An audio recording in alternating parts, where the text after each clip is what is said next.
오늘 이슈대담에서는 비정규직 노동자 출신이자 경남 학교 비정규직 노동조합에서 활동하다 국회에 입성한 정혜경 의원과 22대 국회 100일 짚어보겠습니다. 의원님 어서 오십시오. 안녕하십니까. 우리나라 헌정사상 최초의 여성 비정규직 노동자 출신 국회의원이라는 사실을 당선되신 다음에 하셨다고요? 예. 저에게 붙어 있는, 명함이 여성 비정규직 노동자 이렇게 붙었더라고요. 근데 여성 비정규직이라고 하는 것이 우리 사회의 차별받고 소외받는 사회적 약자를 대변하는 것이라서 사회적 약자를 위해서 힘이 되겠다라는 마음으로 의정활동하고 있습니다.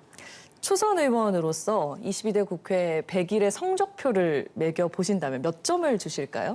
저는 지금은 점수를 매길 수 없는 상태다 이렇게 생각이 듭니다.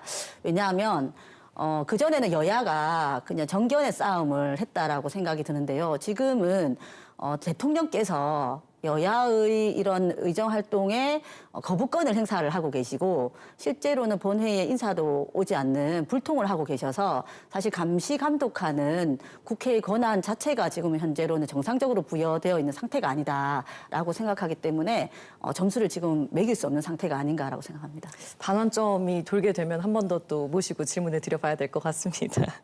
전반기 상임위원회로 희망했던 환경노동위원회 배정을 받으셨는데 네. 환노위를 희망했던 이유가 있으셨다고요? 예, 저는 이제 한 달에 한 번씩 근로계약을 했던 60번의 근로계약을 했던 비정규직 노동자 출신입니다. 그래서 이 비정규직 노동자의 현실을 해소하고 싶은 그런 마음과 그리고 지금은 기후위기 시대이지 않습니까? 우리 지금 경남에도 이제 석탄 발전소가 폐쇄되는데 그 폐쇄가 되고 나면 비정규직 출신들이 가장 먼저 일자리를 잃습니다. 이런 기후위기 시대에 훨씬 더 불평등의 문제는 사회적 약자로부터 시작되기 때문에 환경노동위원회에서 그런 일들을 하고 싶어서 지망을 하게 됐습니다. 이제 그런 의미에서 1호 법안이죠? 예. 학교급식법 개정안 발의에 진심을 담으셨다고요? 그렇습니다. 실제로 제 눈앞에서 봤던 이 죽음의 문제를 좀 해결하고 싶다라는 마음이 하나가 있었고, 그 다음에 이제 학교급식법 자체의 기본 목적에는 수요자인 이제 학생들의 안전한 급식, 급식의 질 이런 것만 지금 현재로는 이제 포함이 되어 있거든요. 이것을 일하는 노동자들의 안전과 건강도 함께 목적으로 했을 때 실제로 우리 아이들의 교육의 가치도 지켜지는 것이라고 생각을 합니다. 선생님들께서 보통 급식을 만들고 있는 그 노동자들이 감사하는 마음으로 먹어라 이렇게 교육은 하죠. 하지만 그때뿐이고 사실은 학부모도 그렇고 교사도 그렇고 학생들도 이 맛있는 수요자로서의 급식을 평가하고만 있다고 저는 생각을 하거든요. 그래서 이 공급자인 이 노동자들의 수고로움 그 가치에 대해서 감사하게 여기는 것을 시작하는 것이 이 학교급식법 개정이라고 생각을 해서 하게 됐어요. 이 법안이 꼭 통과되기를 진심으로 바랍니다. 감사합니다. 이 학교급식 노동자뿐만이 아니라 1000만 비정규직 문제 해결을 위해서 정치에 뛰어들었다고 들었습니다. 정혜경 의원에게 비정규직이란 어떤 의미입니까? 잔인한 제도다 이렇게 제가 말씀을 드립니다.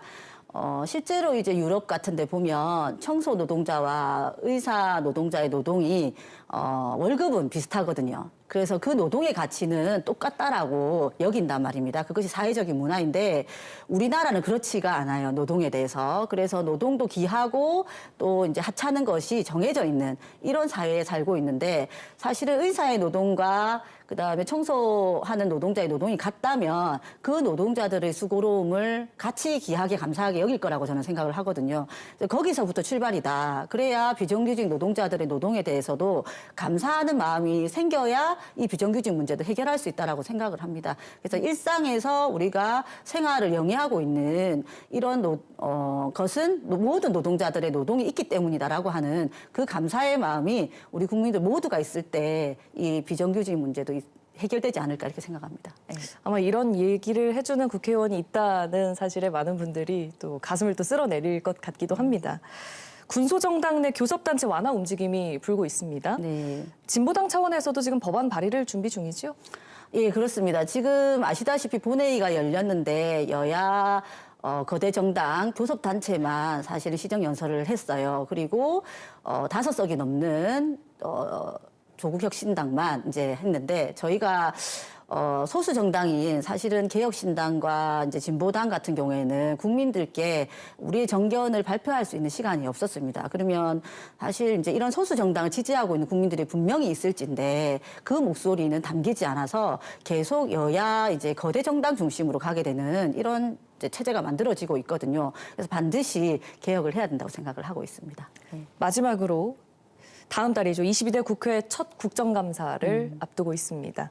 가장 주안점을 두고 있는 분야는 어떤 걸까요? 저는 이제 비정규직 노동자 출신으로 국회의원이 된 거지 않습니까? 그래서 저의 소임은 국회에서 이런 이제 노동자들의 목소리가 울려 퍼지게 해야 한다. 저로 인해서 제가 대신해서 그래서 비정규직 노동자, 소외되어 있는 노동자 이런 분들이 무엇을 원하는지를 가장 먼저 듣고 이것을 이제 국감에서 이야기해야 된다라고 생각하고 있고요. 그래서 노동자들이 가장 중요하게 생각하는 의제가 뭔가 이런 것을 많이 듣고 있는 편이고 국민국감이라고 해서 진보당에서는 모든 노동자 서민들의 이야기를 들어서 국감의 의제로 만들겠다 이렇게 준비하고 있는 중입니다. 네, 말씀하신 대로 현장 노동자들의 목소리를 잘 들어주시는 의정 활동 기대하겠습니다. 네. 오늘 말씀 잘 들었습니다. 네, 감사합니다.